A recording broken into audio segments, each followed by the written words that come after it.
Bonjour. Dans cette première partie, je vais parler de la nature et de la structure d'un immortel. Je vais parler également de l'immortalité de l'être humain au niveau du mental inférieur, du mental supérieur, du supramental et du mental suprême. Donc, bienvenue dans ce nouveau monde d'immortels. Il ne faut pas confondre le contenant de l'ADN avec son contenu, qui est son noyau. Lorsque je parle de problèmes, lorsque je parle de protéines, de chromosomes et de codons, là, je parle du contenant.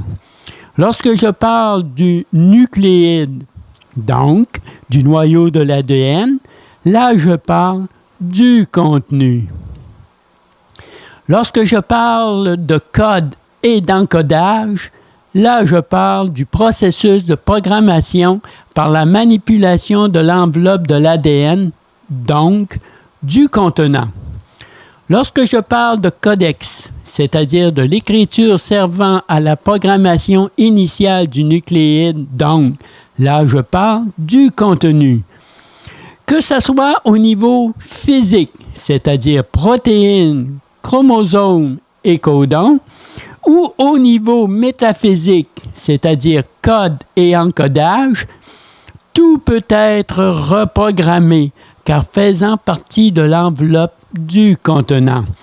Mais lorsque je parle au niveau de l'esprit, c'est-à-dire de l'écriture du codex, du noyau de l'ADN, donc du nucléide, le contenu est inviolable. C'est-à-dire que rien ne peut être changé au niveau du contenu de l'ADN, donc du nucléide, sans l'autorisation du double éthérique dépositaire de l'esprit. Pourquoi le noyau de l'ADN est inviolable? C'est pour la bonne raison que le nucléide est le dépositaire de la lumière et que la lumière ne peut pas être corrompue par l'ombre. Le danger qui existe est de ne pas faire la différence entre le contenant et le contenu de l'ADN et prendre son contenu pour son contenant, car son contenant, lui, est modifiable et peut être corrompu. Donc, il faut faire la différence entre contenant et contenu lorsqu'on entend parler de la reprogrammation par différents procédés mis en œuvre par la classe dirigeante pour transformer notre ADN.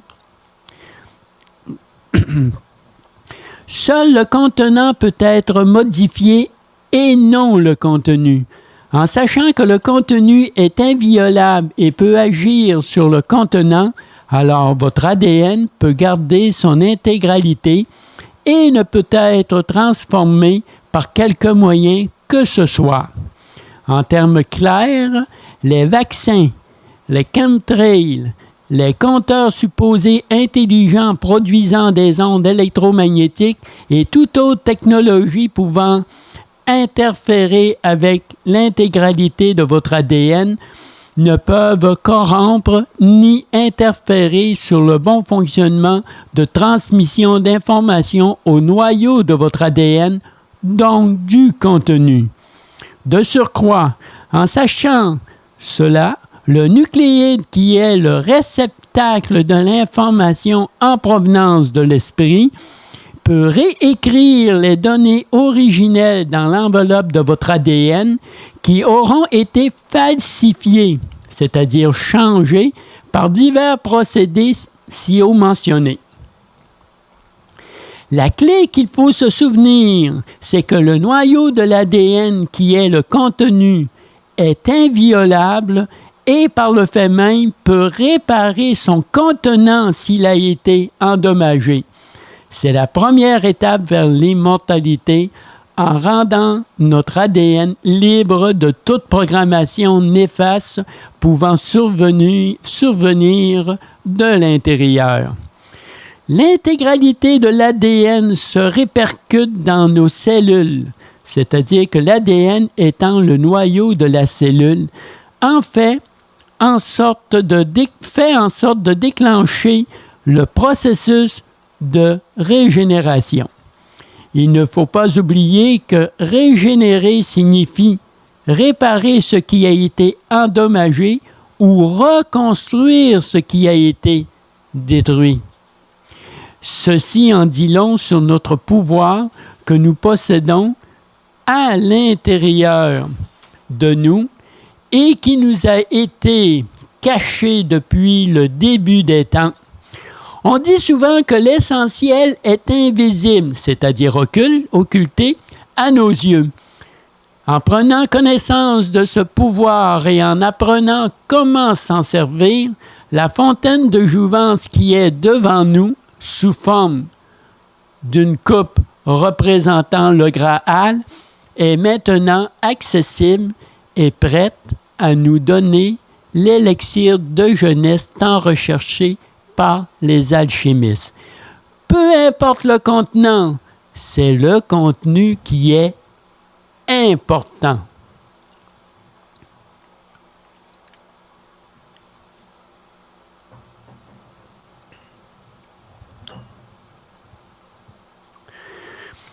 Nous sommes à la fin du grand cycle d'évolution. Ceci est le début de l'ultime expérience faite par la source, à savoir fusionner les différentes matières et ses parties, en commençant par les matières atomiques et électroplasmiques, pour poursuivre avec la fusion du double éthérique et ainsi de suite. Pour une personne au niveau du supramental, ce n'est pas l'élévation de l'âme qui est importante, car l'âme vibratoire est déjà élevée au niveau du plan divin, mais bien la fusion de ces différentes matières. C'est le contrat entre la source et le plan divin, à savoir que les âmes vibratoires du plan divin peuvent utiliser la matière inférieure de la source, leur permettant de faire des expériences à l'intérieur de cette matière et en contrepartie contribuer avec la source à la fusion de ces différentes parties. N'oublions pas que l'âme est immortelle, polarité négative féminine, et que l'esprit est éternel, polarité positive masculine.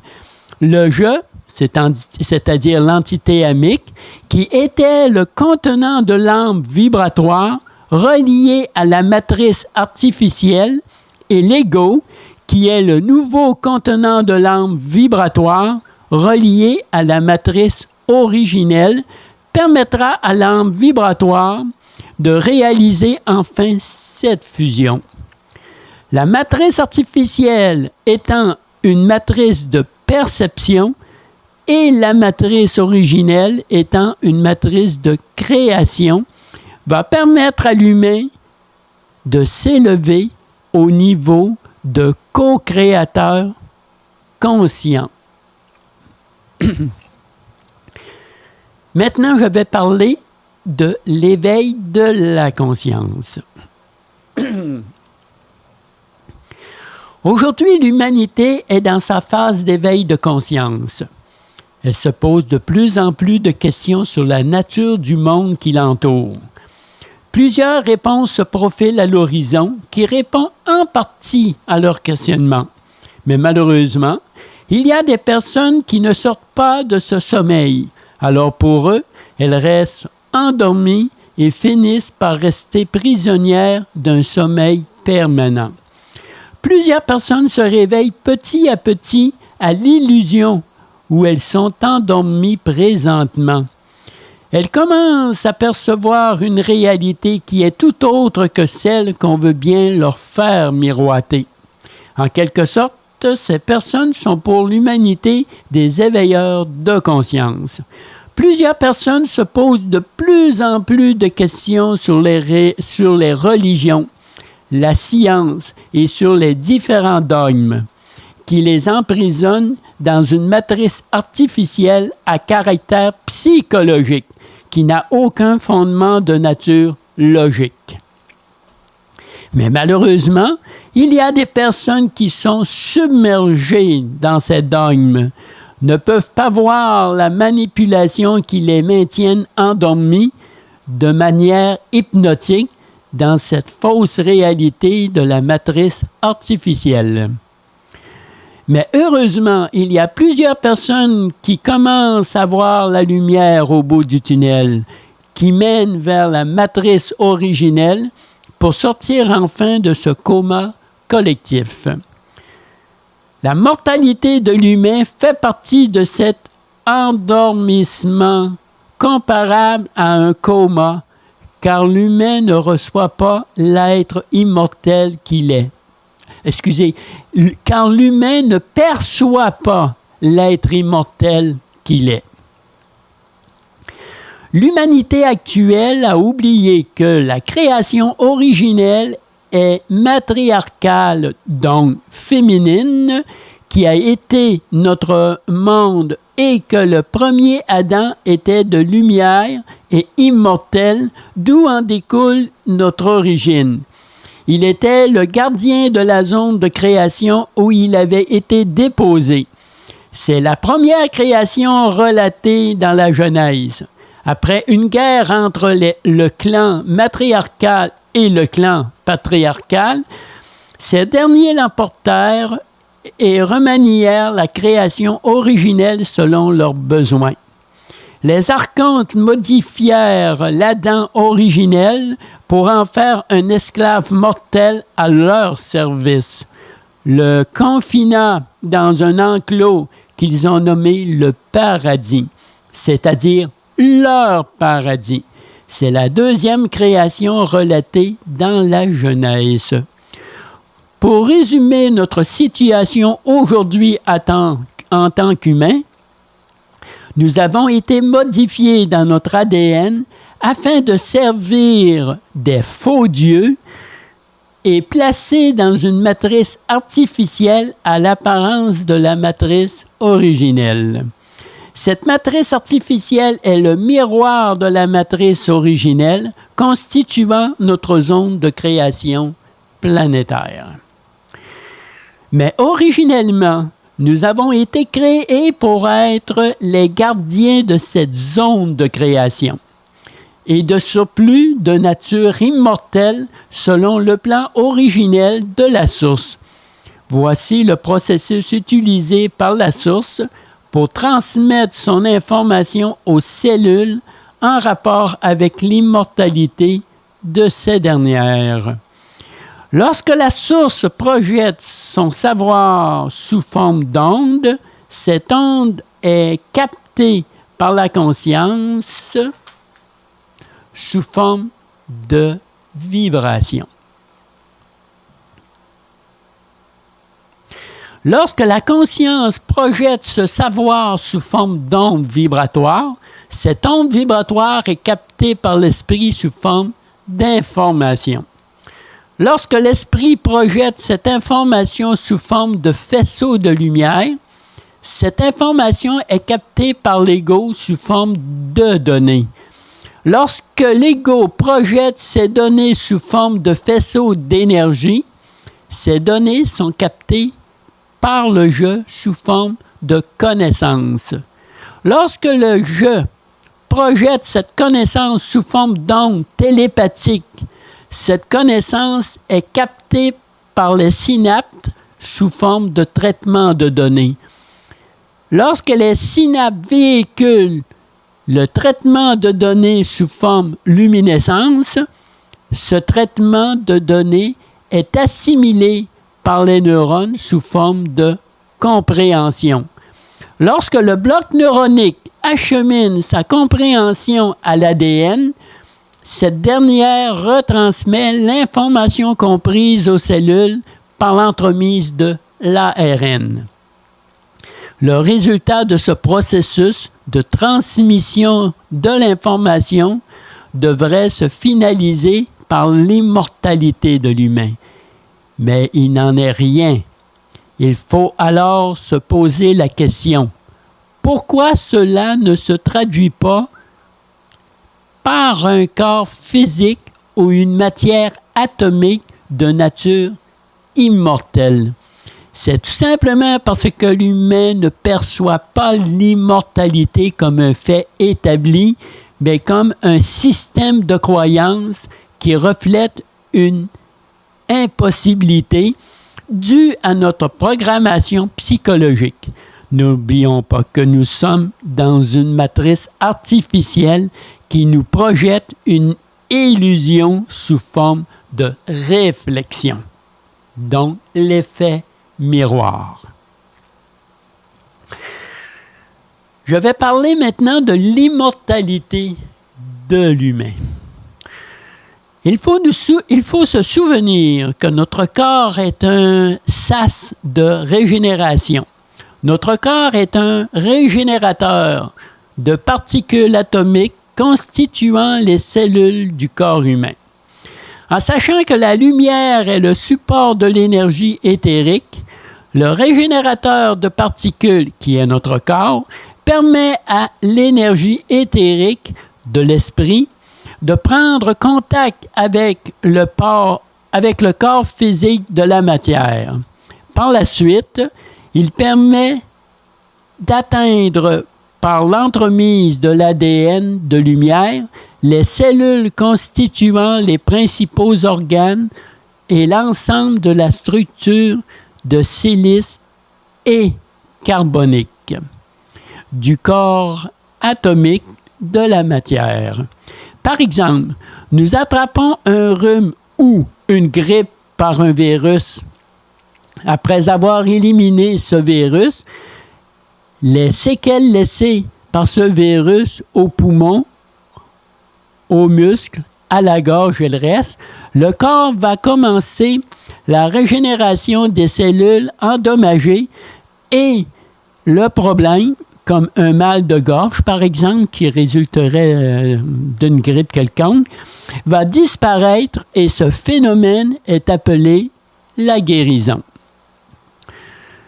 Une plaie ne va pas saigner indéfiniment ou une gorge irritée va finir par redevenir à l'état originel et vous n'aurez pas mal à la gorge pour le reste de votre vie. Le corps va réparer ce qui a été endommagé ou va reconstruire ce qui a été détruit. Mais disons par exemple que chaque fois que vous vous brossez les dents, vous passez votre brosse à dents dans votre gorge irritée. Vous continuez à avoir mal à la gorge, n'est-ce pas? Même chose si vous continuez à frotter une plaie. Elle va rester ouverte et va continuer à saigner et l'infection va finir par apparaître. Aussi longtemps que vous allez continuer ce petit manège, vous empêcherez le début de la guérison de la plaie de votre corps. C'est la même chose pour le vieillissement. Aussi longtemps que vous entretenez cette pensée psychologique créant votre réalité, comme la brosse à dents grattant le fond de la gorge, va finir par engendrer la mort, c'est-à-dire l'infection dans la gorge. Si par contre vous arrêtez de penser psychologiquement que le vieillissement est en effet normal et que vous considérez que le vieillissement est comme un virus, votre corps va pouvoir commencer sa régénération cellulaire. Le vieillissement est comparable à un virus. La mort est comparable à une infection. Le rajeunissement est comparable à la guérison. Et la résultante est que l'immortalité du corps humain est comparable à une très bonne santé et longévité. Le corps humain est une magnifique machine programmée originellement pour se régénérer par lui-même. Mais malheureusement, ce programme a été modifié et c'est pour cette raison que notre corps se dégrade et finit naturellement par entraîner inévitablement la mort. N'oublions pas que notre corps est une mécanique intelligente qui permet à sa matière de se régénérer. Changeons notre perception du vieillissement et notre corps va faire en sorte que ce virus, c'est-à-dire le vieillissement, va être éliminé par la reconstitution cellulaire de notre matière. On est en droit de se poser la question si l'humain peut être réellement immortel ou si ceci relève seulement d'un mythe. Ce qui suit va faire la lumière sur une partie de la composition même du corps humain. Ce sera à vous d'en tirer vos propres conclusions. Parlons en premier des cellules au niveau physique, comme décrites par la science d'aujourd'hui. Il faut savoir que les cellules sont comme un circuit émetteur-récepteur, comme la diffusion d'une radio. Les cellules sont constituées schématiquement d'un noyau chargé positivement, baignant dans une masse de cytoplasme chargé négativement, formé de tubes en matière isolante remplis d'un liquide salé qui fait office de supraconducteur. Le tout étant semblable à un circuit ouvert susceptible d'osciller à très haute fréquence. Dans cette conception, la cellule est donc un circuit oscillant et vibrant sous l'effet des ondes cosmiques ultra-pénétrantes. Chaque cellule a une fréquence et une intensité propres et elle est capable d'émettre et de capter des informations et chaque membrane cellulaire est un cristal liquide. Lorsqu'elle émet plus les mêmes fréquences, elle n'est plus perceptible ou comprise par les autres cellules. La coordination entre ces dernières étant altérée, la maladie s'installe et met en péril son équilibre oscillatoire. Pour soigner une cellule malade, il convient donc de l'aider à retrouver son oscillation naturelle, ce qui se fait par simple résonance.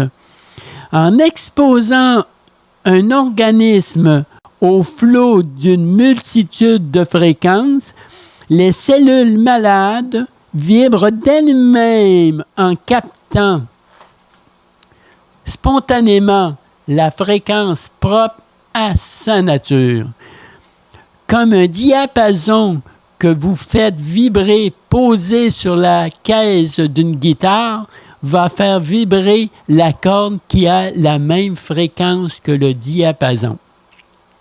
En d'autres termes, la cellule malade, en vibrant sympathiquement, sélectionne naturellement la fréquence nécessaire à sa bonne oscillation et retrouve son équilibre. Pour ma part, j'utilise un ensemble de vaisseaux de cristal de quartz pur pour le rééquilibrage de mes cellules. Il ne faut pas oublier que nous sommes composés d'un alliage de silice et de carbone et que la silice est la composition principale du cristal. Notre glande pinéale est elle-même cristalline. Les molécules d'ADN et notre structure génétique sont également cristallines. La maladie n'est pas un désordre chimique que l'on soigne avec un médicament, mais par une vibration sonore dont la cellule reconnaît et se met en résonance pour retrouver son état vibratoire originel. L'hydrogène est une onde essentielle qui fait la liaison entre les deux spires de notre ADN. On l'appelle les liaisons hydrogéniques ou les ponts hydrogènes. C'est cette liaison qui a été altérée.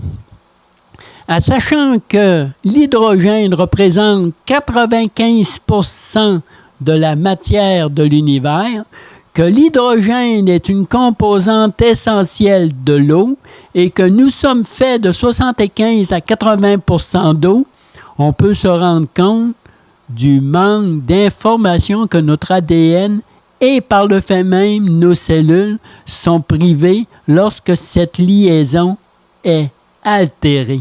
Et ça, c'est scientifique. Hein? Avec un microscope à effet tunnel, on peut détecter et amplifier le son de cellules vivantes qui ont des fréquences de 933 Hz à 1773 Hz, c'est-à-dire du La dièse 4e octave au La du 5e octave, ce qui correspond à notre vibration actuelle d'après la science moderne. Ces fréquences correspondent approximativement au La ou La dièse de la gamme actuelle à différentes octaves. Ce qui veut dire que la cellule vivante est un corps oscillant qui émet des vibrations et qu'une cellule malade va d'elle-même se séquencer sur la vibration qui lui est propre pour retrouver sa vibration initiale. Maintenant, entrons dans le vif du sujet en rapport avec l'immortalité, si je peux m'exprimer ainsi. Comme tout le monde sait, le corps humain possède plusieurs glandes, mais une glande en particulier attire plus mon attention que les autres et qui est en relation directe avec le noyau de l'ADN. C'est la glande thyroïde. Et si la glande thyroïde ne correspondait pas aux fonctions qu'on veut bien nous laisser croire? Parlons du noyau de l'ADN qui baigne dans une masse cytoplasme. Le noyau de l'ADN est souvent nommé la cellule nucléaire, d'où on en tire son nom, le nucléide, naturellement en relation avec le terme du nucléaire. Donc, la cellule nucléaire, c'est-à-dire le nucléide, réagit comme une petite centrale nucléaire. Au niveau ésotérique et métaphysique, le nucléide est alimenté par le faisceau espritique et la réaction qui s'ensuit est nucléaire. Le faisceau espritique serait comparé ou identifié au cœur du réacteur d'une centrale nucléaire. Que produit une centrale nucléaire habituellement? Bien sûr, des résidus qu'on nomme de la radioactivité, mais aussi, ce qui est plus intéressant, des isotopes. Et quel type d'isotope que le nucléide, donc notre cellule nucléaire, produit? C'est de l'iode. Eh oui. Parlons un peu de l'iode au niveau nucléaire, c'est-à-dire au niveau scientifique. L'iode, lorsqu'on la chauffe, sa vapeur devient violet. Ça ne vous fait pas penser aux rayons violets qu'on parle en ésotérisme? La durée de l'iode est de courte et de longue durée. La période courte est de 8,2 jours, mais sa période longue est de 15,7 millions d'années. Oui, vous avez bien entendu. Et notre cellule produit de l'iode. Et ce n'est pas tout. La durée de vie d'un radionucléide est 10 fois sa période.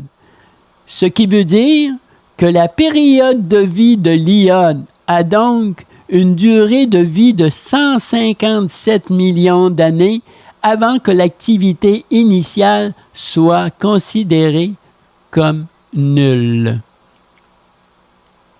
En sachant que le nucléide, ou si vous aimez mieux, notre cellule nucléaire, est alimentée par l'esprit et que ce dernier est éternel, ce qui revient à dire que les cellules qui composent le corps humain, alimentées par le nucléide, rendent les cellules immortelles et par le fait même le corps humain. C'est un secret bien gardé, n'est-ce pas?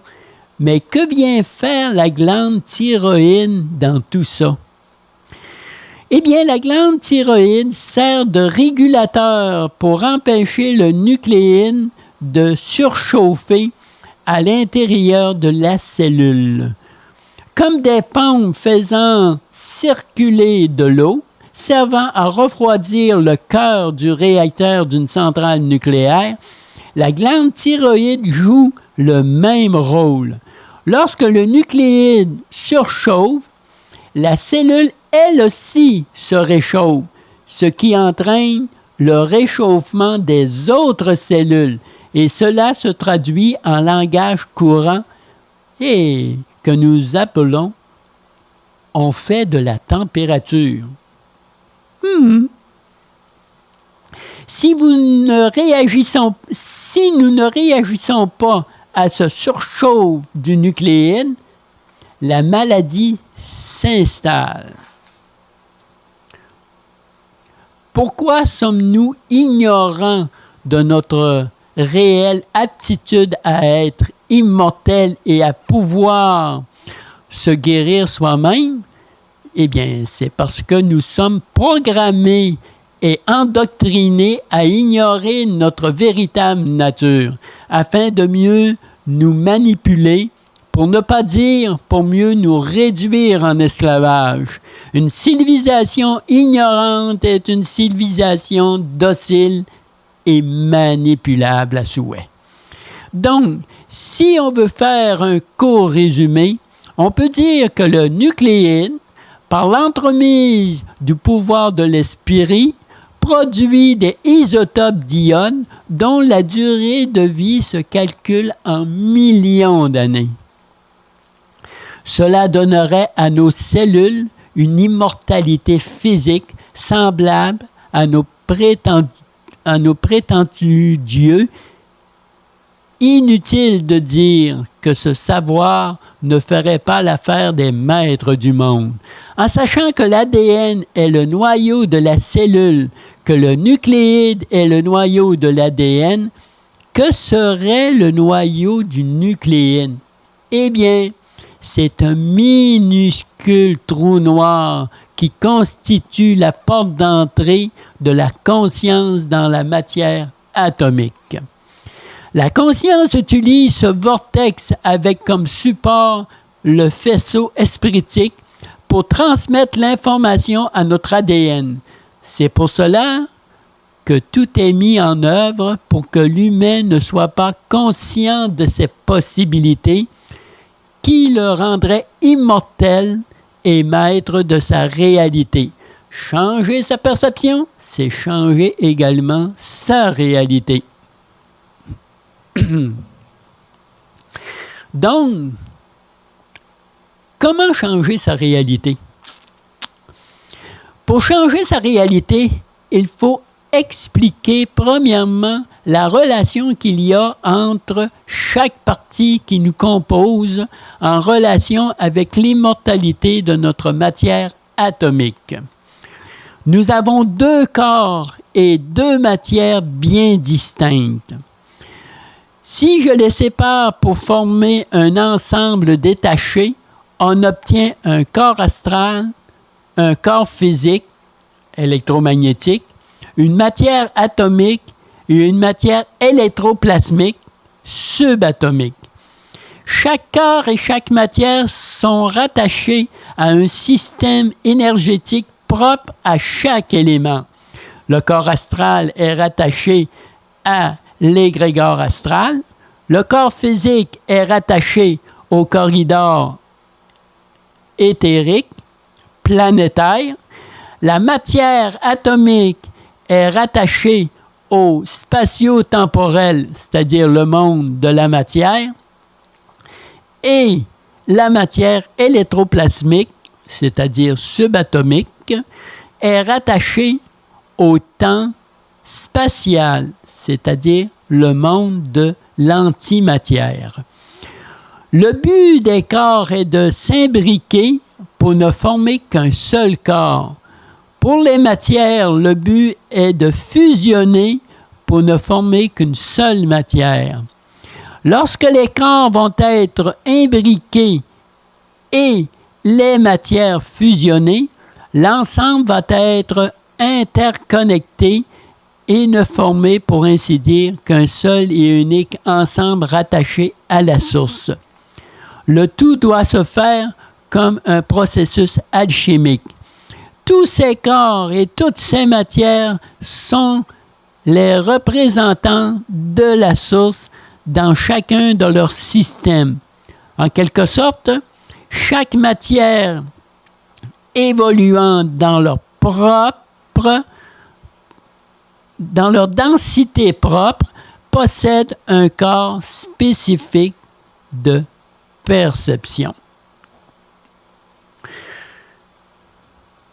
Donc, voici comment tout cela fonctionne. Pour mieux comprendre l'immortalité de l'humain, il faut savoir que l'information qu'on reçoit est d'une très grande importance. Disons simplement que l'information se situe au niveau des archives éthériques pour l'esprit, c'est-à-dire le double éthérique, au niveau de la bibliothèque tellurique pour l'ego, au niveau des annales akashiques peu fiables pour le je, et au niveau des archives cellulaires, c'est-à-dire l'ADN, pour le bloc neuronique, c'est-à-dire le cerveau. Nous avons encodé la totalité des informations du début de l'existence de l'être que nous sommes jusqu'à aujourd'hui dans notre ADN. C'est cette information qu'on doit déverrouiller dans notre ADN pour que notre bloc neuronique puisse aller puiser cette information dans nos archives cellulaires relatifs à l'intégralité de l'être que nous sommes.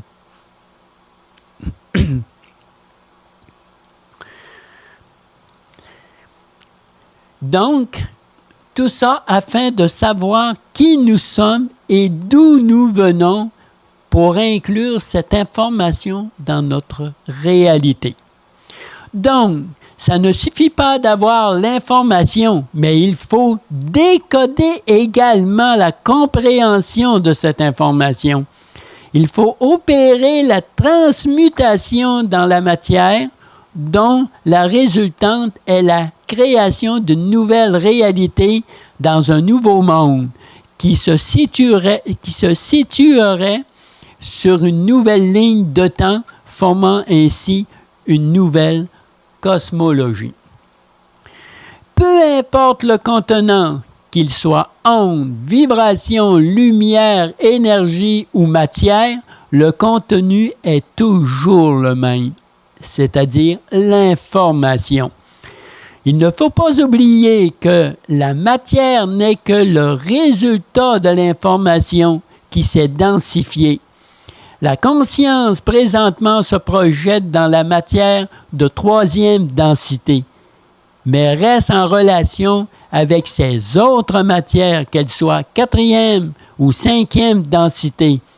La conscience faisant partie de la sixième densité du Créateur. Le Créateur faisant partie d'un ensemble de créateurs dont l'agglomération de ces créateurs est prénommée la Source. Donc, nous sommes tous membres actifs de la Source ayant une matière de septième densité. Vu que la conscience est en relation avec ces autres matières, va chercher ces informations dans les différentes parties d'elle-même pour les transmettre à la matière de troisième densité. Le bloc neuronique, c'est-à-dire le cerveau, transpose en images et en sons les informations ainsi obtenues. N'oublions pas que notre matière atomique, dépositaire de l'ADN, est le centre de traitement de données de toutes ces informations. Peu importe la provenance de ces informations, toutes ces données sont archivées et décodées par notre ADN. Je vais parler maintenant de l'être humain solaire qui devient gage d'immortalité. Les humains vont chercher l'énergie nécessaire à leur survie au moyen de différents types d'aliments. Ils ont un système digestif qui sépare l'énergie du solide afin de combler l'apport en énergie nécessaire au bon fonctionnement de leurs cellules, en excluant complètement naturellement les aliments OGM, c'est-à-dire organismes génétiquement modifiés. Un immortel s'alimente de lumière et également d'énergie provenant de la planète Terre. C'est l'énergie du chi ou du ki, plus connue sous l'appellation de l'énergie tellurique. Et cette lumière ne provient pas seulement du soleil. Lorsqu'on parle de lumière, on parle du rayonnement électromagnétique. Et le support de cette lumière, donc de l'électromagnétique, est l'éther. De quoi est composé l'éther d'après vous? D'hydrogène sous forme gazeuse. Et que renferme cet hydrogène gazeux qu'on nomme l'éther? Il contient de l'information. En quelque sorte, on se nourrit d'informations. En d'autres mots, on communique à nos cellules une information provenant de notre source. Lorsqu'on dit qu'on se nourrit de lumière, cela veut dire qu'on utilise la lumière comme support de l'éther qui contient l'information. Cette énergie, nous pouvons la retrouver également dans tout ce qui est autour du vivant. Ici, je parle du champ électromagnétique qui est alentour de tout ce qui est vivant. Légumes, fruits, fleurs, arbres, herbes et le reste. Et naturellement, ne se retrouve pas dans les supermarchés ni dans les produits bio, car ne possédant plus leur champ électromagnétique. Tout ce qui peut contenir de la lumière sous une forme ou sous une autre, fait remarquer, sans vous en apercevoir consciemment, la lumière qui est le support de l'information est captée automatiquement par vous. Donc, l'être solaire redevient en quelque sorte dans notre densité un être de lumière à devenir. N'oublions pas que notre couche extérieure de notre matière atomique est de carbone. Que devient le carbone lorsqu'il est compressé? Il devient du diamant. Vous savez sûrement que notre couche intérieure est faite de silice. Que devient la silice lorsqu'elle est compressée?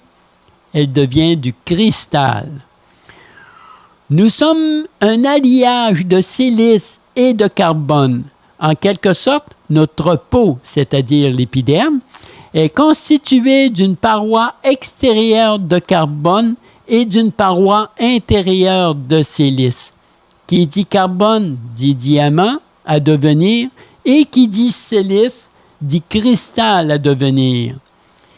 Avec l'augmentation de la vibration du corps physique, c'est-à-dire du corps électromagnétique, créera une pression sur notre peau carbonique qui deviendra du diamant.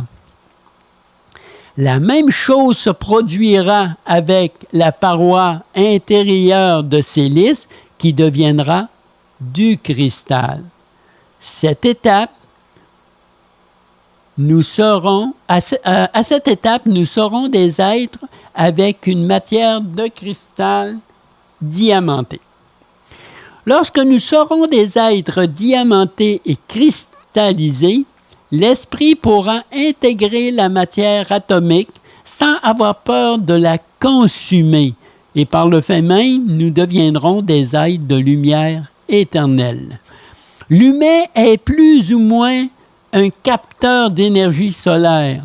On sait que la lumière est porteuse d'informations et de cette façon, l'humain capte l'information contenue dans ce rayonnement luminescent pour le bon fonctionnement de tout notre être.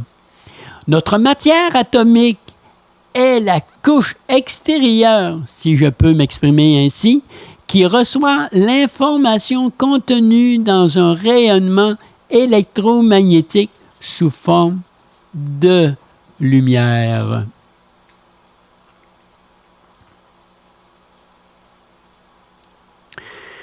Si je compare l'humain à un instrument qui sert à recevoir de l'information au niveau de la troisième densité avec la perception de la troisième dimension, sa mécanique humaine s'expliquerait ainsi. La distribution de l'énergie se ferait par le soleil ou toute autre source de rayonnement. L'épiderme de la peau serait le capteur de cette énergie. Le système nerveux serait le distributeur de cette énergie. Le cerveau serait le contrôleur de charge afin de régulariser l'intensité de cette énergie. Les cellules, tant qu'à elles, emmagasineraient cette énergie. L'ADN transformerait cette énergie sous forme d'information. Tout ce processus fait en sorte que nous pouvons utiliser cette information afin de l'appliquer dans une vie courante. Je peux par exemple la comparer à un système de panneaux solaires qui transforme la lumière du soleil en électricité. Le soleil sert de distributeur de lumière pour les deux systèmes. Il va sans dire. Le panneau solaire photovoltaïque est comparable à l'épiderme de la peau qui capte la lumière du soleil. Les fils électriques qui relient le panneau solaire au contrôleur de charge est comparable au nerf du système nerveux qui relie l'épiderme au cerveau. Le contrôleur de charge, tant qu'à lui, est comparable au cerveau qui régularise l'intensité de l'énergie. Les batteries liquides possédant de l'acide sont comparables aux cellules possédant du cytoplasme qui emmagasinent l'énergie.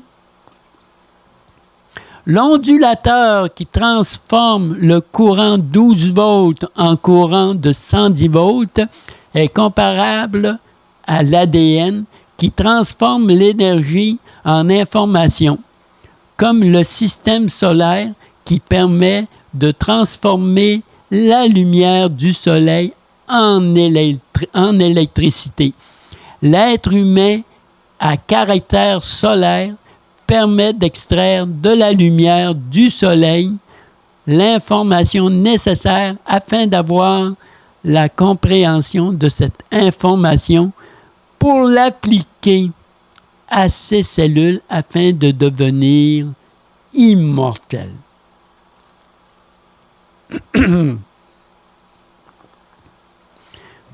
Comme vous pouvez voir, on dirait que le système solaire avec un panneau photovoltaïque a été calqué sur le système solaire de l'être humain.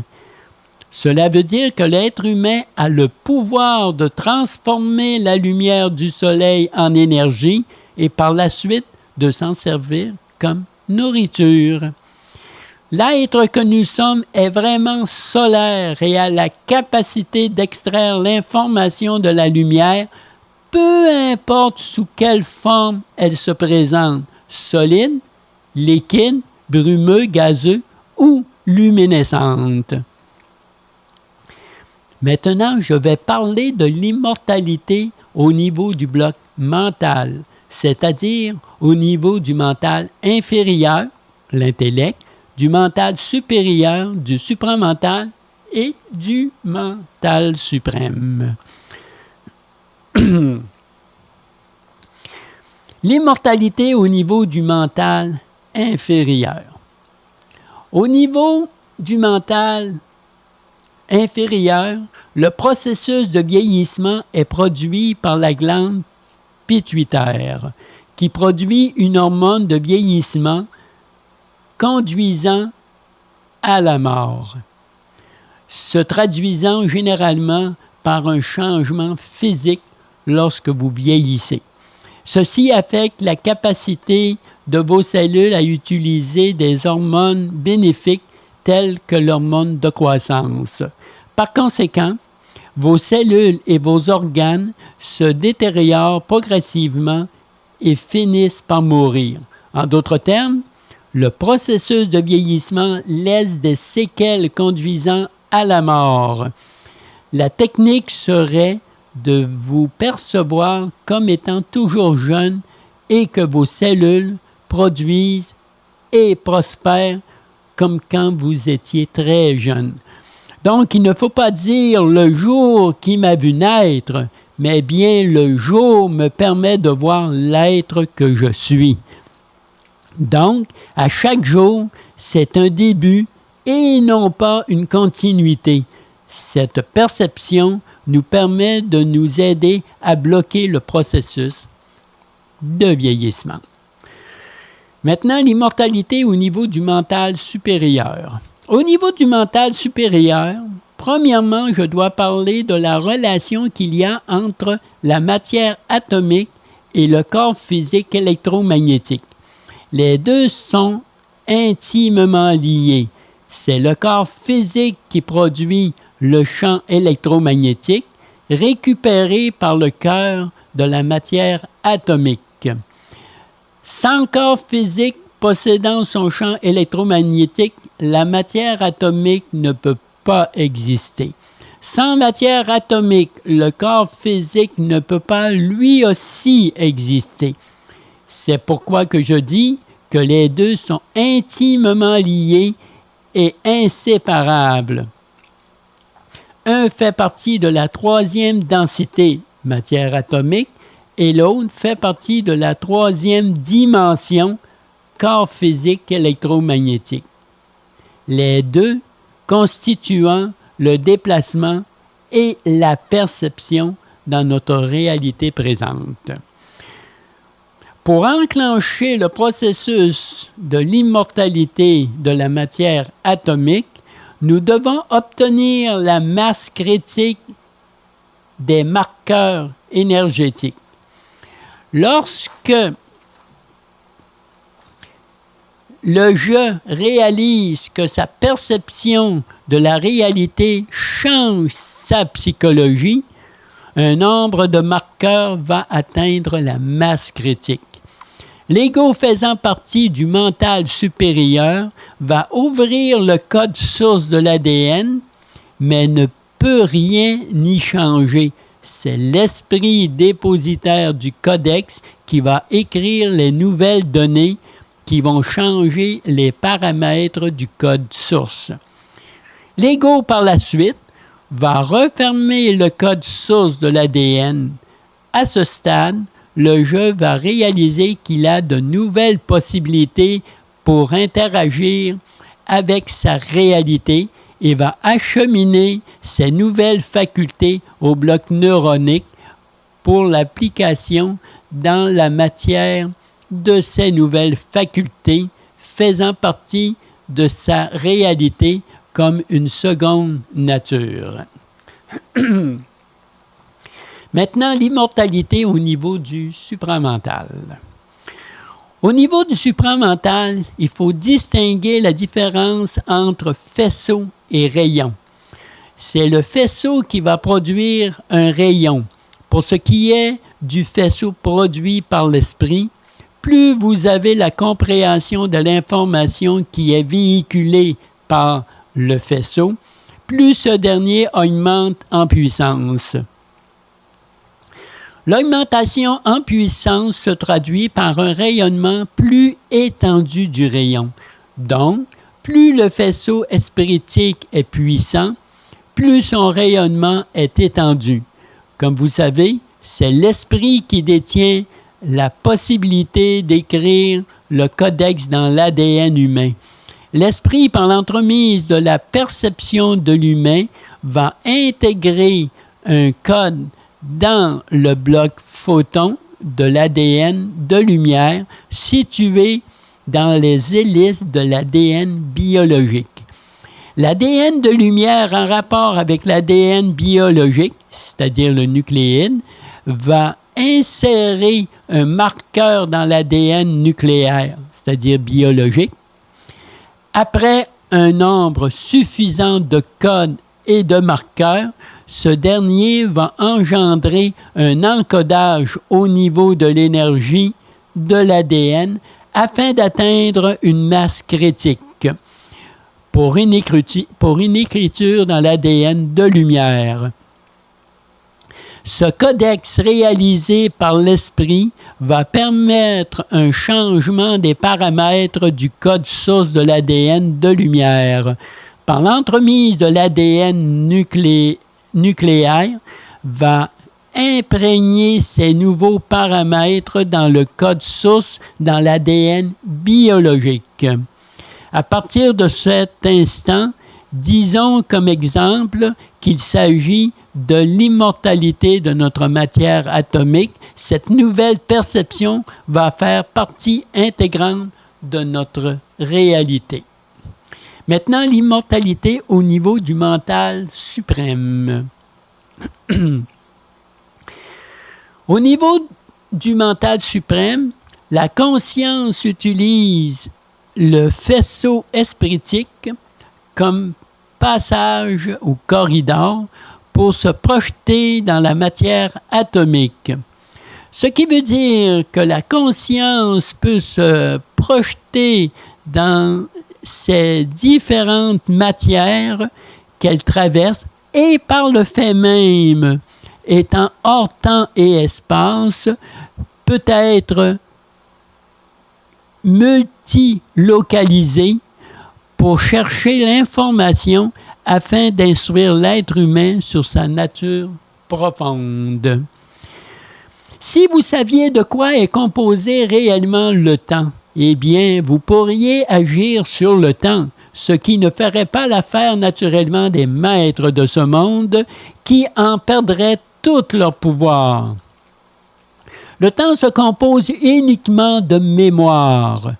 Le temps chronologique est assujetti à Chronos, le temps horizontal est assujetti à Kéros et le temps vertical qui est cosmique, donc hors du temps, nature et de l'espace, est assujetti à la conscience. Le temps vertical de notre conscience ne fait qu'actualiser une mémoire en temps présent dans le temps événementiel de Kéros qui devient notre ligne de temps. Que le temps soit passé ou futur, il est toujours actualisé en temps réel au présent par le temps vertical, dont la conscience ne fait pas partie du passé ni du futur, car n'appartient pas à l'espace ni au temps chronologique, c'est-à-dire spatio-temporel. La composition du temps est faite de mémoires passées ou futures que notre conscience actualise en temps présent pour en faire notre ligne de temps dans ce corridor chronologique. La structure du temps est la composition de différentes mémoires que la conscience va actualiser en temps présent pour constituer notre réalité actuelle dans notre ligne de temps chronologique. La mortalité de l'humain fait partie de ces mémoires temporelles. La conscience, en actualisant cette mémoire, prive l'humain de son immortalité.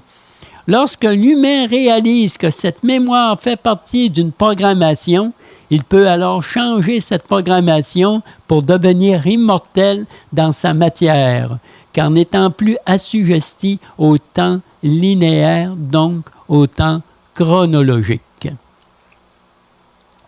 Pour bien comprendre le processus de transmutation de la lumière en énergie et par la suite de l'énergie en matière, on doit connaître les différentes étapes de la matrice, donc du père-esprit. N'oublions pas que la conscience est hors temps et espace et ne produit pas de forme ni de structure, car faisant partie du mental suprême. C'est l'esprit qui matérialise une structure. L'ego donne une forme à cette structure et le je densifie cette forme pour que notre bloc neuronique, c'est-à-dire le cerveau, puisse la transposer dans notre réalité. Donc, c'est le père-esprit qui constitue l'enveloppe, c'est-à-dire la matrice d'un contenant à devenir. En premier, le père-esprit a servi d'enveloppe à l'esprit, donc de matrice à l'esprit, afin qu'il puisse se constituer un corps qu'on nomme le double éthérique. L'esprit fait partie du monde éthérique, donc c'est pour cette raison que son contenant prit le nom de double éthérique. Lorsque le contenant de l'esprit fut finalisé, le père-esprit servit par la suite d'enveloppe à l'ego. Le père-esprit servit donc de matrice à l'ego afin que ce dernier puisse créer un contenant. Ce contenant est de nature subatomique et est identifié comme étant la matière électroplasmique faisant partie du temps spatial. Présentement, le père-esprit sert d'enveloppe à l'âme vibratoire, donc de matrice, afin qu'elle puisse à son tour créer un contenant qui pourra absorber sa lumière. Ne pas confondre l'âme vibratoire avec l'entité amique qui parasite l'être humain, identifié aujourd'hui à tort comme étant l'âme. Le contenant de l'âme vibratoire devra être de nature cristalline, diamantée, faisant partie du spatio-temporel. Le but final de cette transmutation du père-esprit, donc de cette matrice, est de pouvoir rendre la matière atomique immortelle afin qu'elle devienne un cristal diamanté pour contenir la lumière de l'âme vibratoire. N'oublions pas que notre matière est faite d'un alliage de silice et de carbone, dont la principale composante du cristal est la silice et la principale composante du diamant est le carbone. Lorsque la matière atomique sera devenue une matière de cristal diamanté, l'esprit pourra se manifester dans la matière de la troisième densité sans l'altérer ni la consumer par son feu spiritique. L'âme occupant la matière atomique, l'ego occupant la matière électroplasmique et l'esprit occupant la matière du double éthérique, les trois, âme, ego et esprit, seront amalgamés dans une même et unique enveloppe, formant une matière de nature cosmique. Rendu à ce stage, c'est-à-dire l'être cosmique, le cycle d'expérience sera terminé pour l'être humain. Aujourd'hui, les forces ne sont plus capables, par manipulation, de se soustraire au karma afin afin de ne pas recevoir le retour karmique découlant de leur attaque sur l'être humain. La raison est que l'humain aujourd'hui, avec l'information qu'il reçoit au niveau de sa conscience, peut percevoir les différents mondes qui le côtoient.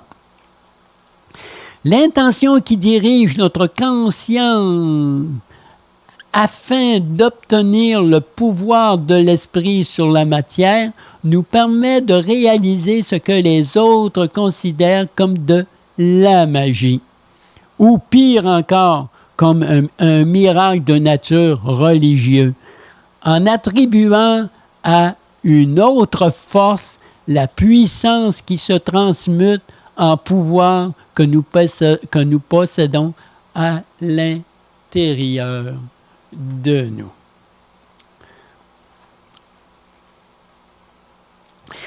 Voilà, c'est la fin de la première partie des secrets de l'immortalité. Dans la deuxième partie, il sera question du gène d'obsolescence programmé de l'humain. Je vous montrerai comment écrire un programme dans l'ADN physique. Je vous dévoilerai le secret de la longévité et bien d'autres choses encore. Donc, je vous dis à la prochaine.